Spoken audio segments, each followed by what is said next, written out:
who already has the problem of having a father who's so famous, and it's an actor, and having to somehow live up to that. But why make it worse?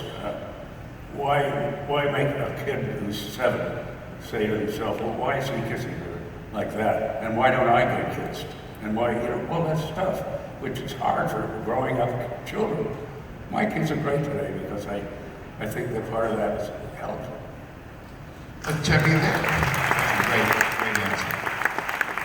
Chevy, so many people wanted you in their movies that, according to rumor, you turned down some great roles. Is it true you turned down the Tim Matheson role in Animal House? Yeah. And I turned down Ghostbusters, and I turned down Forrest Gump. What a dope! I don't even like Hanks. But I turned that down. And there are other big ones. I'm naming films that did a lot more money than I did with any of my movies. That if I had just stepped in on Ghostbusters, I'd be living like Danny does. I'm living fine, trust me, but... So why did you turn them down? I didn't like the script, and usually something like that. And on top of that, there were probably other films I was shooting, I don't know. But, I love getting the script and reworking it with a director and whatnot, and making it into something that's mine. And I guess that was the problem with Forrest Gump. I wasn't sure how I would play him. Something like that. I didn't really like the script. Chris from Long Island would like to know, since we know your real name is Cornelius. Oh, come on.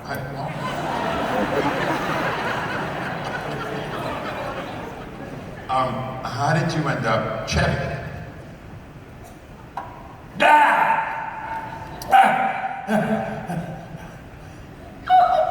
I love when Billy does that.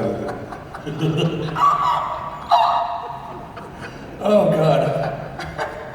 What are you asking me how I got the name Chevy? Yeah, how did you... Your real name is Cornelius. Stole it. It's kind of a bore, I'll tell you really quickly. My mother was the daughter of a guy named Cornelius Crane, who owned the Crane Company. When you go pee or the Crane toilet and all that, that was where the money came from. But in fact, she got screwed when he died. He didn't leave her anything. But he remarried and she had married all this stuff. But my grandma, on the good side of my family in Woodstock, where I really spent most of my time and lived, grew up, my grandma said, I'll never call him corny or Neil. And within 2 days, she already had Chevy. Where she got it, I'm not too sure. I've never really asked her, and now it's too late. Grandma! Give me a sign. So it was just really started off as a nickname, and it just slipped from there because nobody likes Cornelius Chase, and that was that. Now, if I had that name now and was up here, it'd be mighty lucky. Yeah, we're gonna go see Cornelius Chase tonight. Matt Beecher from Atlantic City would like to know if you would talk a little bit about your experience with your good friend Paul Simon in the video for Call Me Al.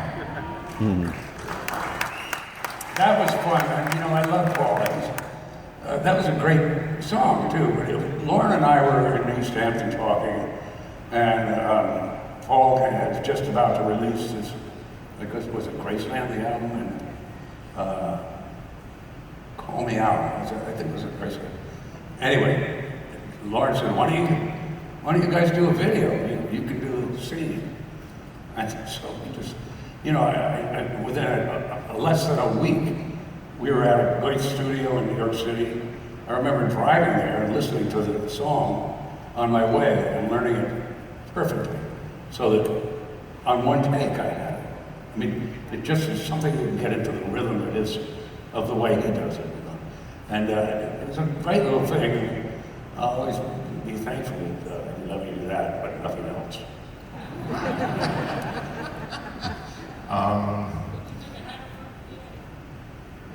I don't know, they're kind of taking over time. We kind of have this stuff here. Chevy, what is your fondest memory of Gilda Radner?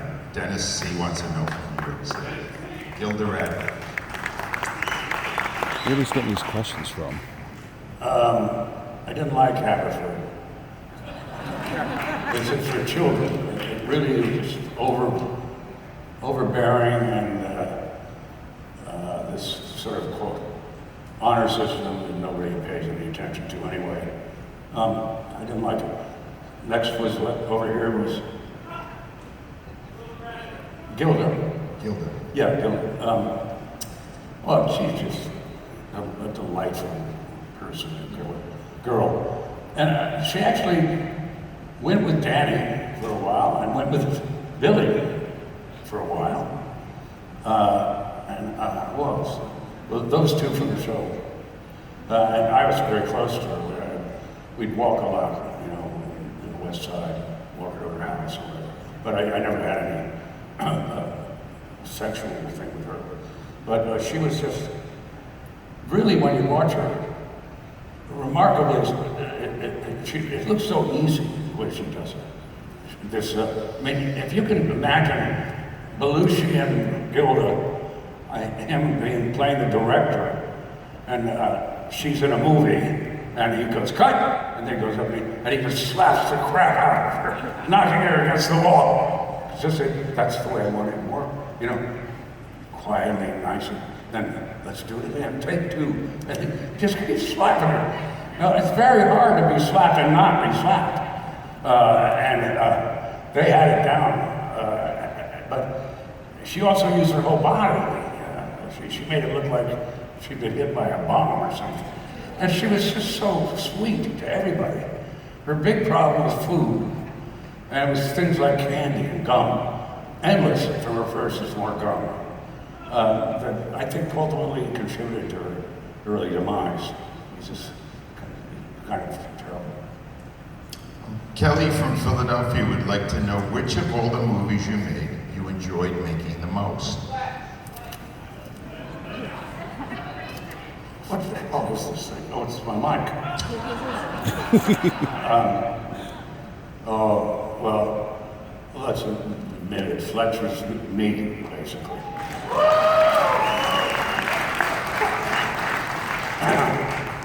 It's nice to be recognized. Yeah, Fletch came easily. There was a book written called Fletch. And it was pretty good. We had to sort of comb it down and make it into another entire thing. And Michael Ritchie is the director, and a great director. And you know, he basically said, I want you to do just every scene. I want you to just wing it. We'll know where we're going to be, what the lighting's going to be, this and that. But the general dialogue, you just do whatever. I mean, I find myself, you know, walking down the hall, strangers in my pants, you know, just idiotic stuff that is the way I live. I'm doing that at home. So, anyway.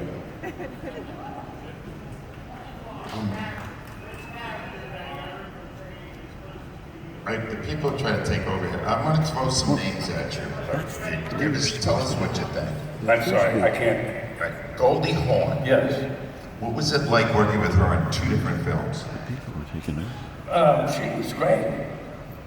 I wish so many of these women didn't feel they had to do something with their face, you know, after a certain age, because, you know, it's not golden. And there's Cheryl Chase, who used to go out with. They all do something, and then it's, you don't recognize me. I do, but look, your cheekbones lower. But in any case, that's just a personal thing. Goldie's a a real pro, like she'd been around for some time. She and Kirk are like that, very tight. You made a movie called Three Amigos and worked with What, Three Amigos? Three Amigos. Steve Martin, Martin Short. Tell us what it was like working with them. Huh? What about it? Tell us what it was. Well, what was it like? Steve Well, we Martin. had to be in those damn costumes every day in the heart of the desert in Arizona, or wherever the hell it was. They might have been not Vegas, what do you call it? Nevada. But that was enough to deal with, plus a trailer that a star called gets throughout a movie is where he can change, where he can nap, and where he can have food. It's tiny. It's not a lot of room. You put the three of us at the table, and those with the hats, playing Scrabble. And it's some sight to see. And at any given point, the first director would come up with, or say, okay, we're going to shoot now. And I said, Marty cheats the whole time. He would put a note by me, and I just said, give me $400 for an F. Things like that. And I mean, they're both wonderful guys, and very funny. Dan. That's the actual movie I laughed a lot with Randy's music and the singing bush and the invisible swordsman and all that. Great. You worked both in TV and in movies with Dan Aykroyd. What do you think of him? I think he's the best. I think Danny is bold. He was the resident genius of SNL. He came up with things that he wouldn't come up with mostly. Like, it's not that I can't come up with this or that, or John, but Danny will just incorporate a character and can make it into the weirdest guy. And it looks like a moose when he's in the pool. It's nice that I say that a lot. Anyway, but I think he's just brilliant. And, here's the thing, he doesn't come off as his ego needs this. He's going to play the star, Danny Aykroyd, doing something. He just, inhabits it and enjoys the art of it. So he's a terrific guy. You worked with Warren Beatty on Spies Like Us. Could you tell us what that was like? Yeah, it's funny that you brought that up because we were in Spies Like Us, Danny and I were deep in the desert again, in this case, in the Sahara Desert, about 200 miles west or east of Marrakesh, and just nowhere, nothing but sand. A small village that sort of was built up because a road when during the Marshall raid it was built to move stuff back and forth.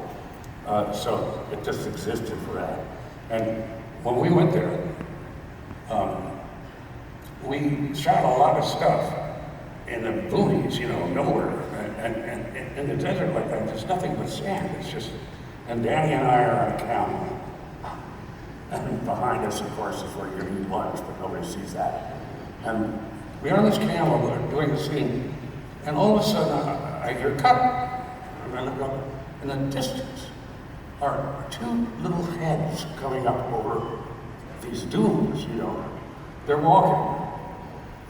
We have to wait until they get all the way there. And as they were just getting there, we realized it was Warren Beatty in a suit, and Lenny May, who was going to direct him in Ishtar, a terrible movie that was kind of a takeoff on Saturday night on Spies Like Us. But that was something to see. Warren, he just sit down and have lunch. He didn't even say that there was a plane there or anything. We just marched over like 400 miles. Anyway, that's what we meant by the Warren Beatty. It's a great one if you like Warren. I do. This next question is very strange, Chevy, but I gotta ask it. Kenny Justice from Lower Gwinnett, Pennsylvania. He would like a medical update on Generalissimo Franco. What did you say about a cupcake? What? Cupcake?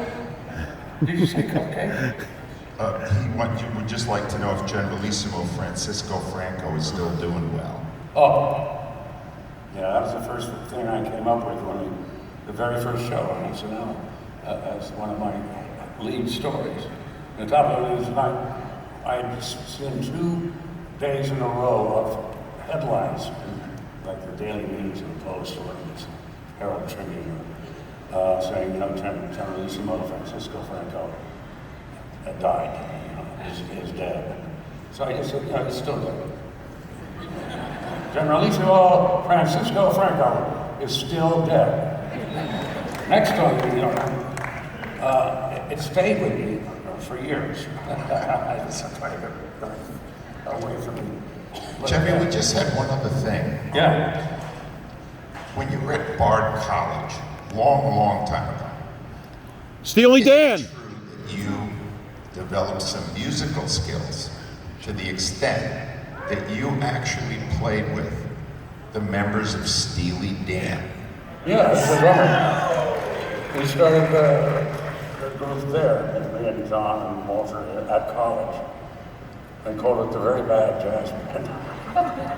But yeah, I was the drummer, and at one point I said, we're graduating now, and I'm going to just leave that and you guys do, because I knew they wanted a band, but I didn't want to get caught up in a band necessarily. And so I stopped being a drummer too. I started teaching myself the piano. And if you'd like to hear a little, I'll play a little. Love to hear a little. But you can't get up! Just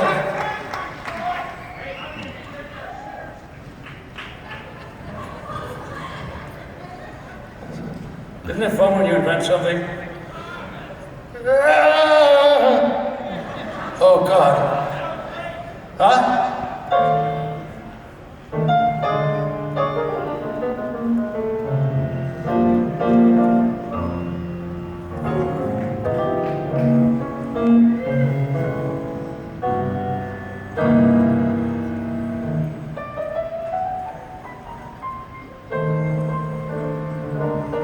I don't want to do it. I had no song in mind. Bill Evans was my favorite jazz pianist. And thank you. All right. Chevy, What else? That's I really it. just got one more for you, because we've loved your work for so long. How would you like to be remembered? Oh, God, it's better than being forgotten. How would I like to be remembered? Oh, it's probably like every other Hollywood person says, that's a good father, husband, all that shit. I would like to be remembered as the guy who got laid more than anybody else. You don't have to hear that. By the way, that's not true. Danny was. But yeah, I don't know. This does a lot for me. Actually, being with people.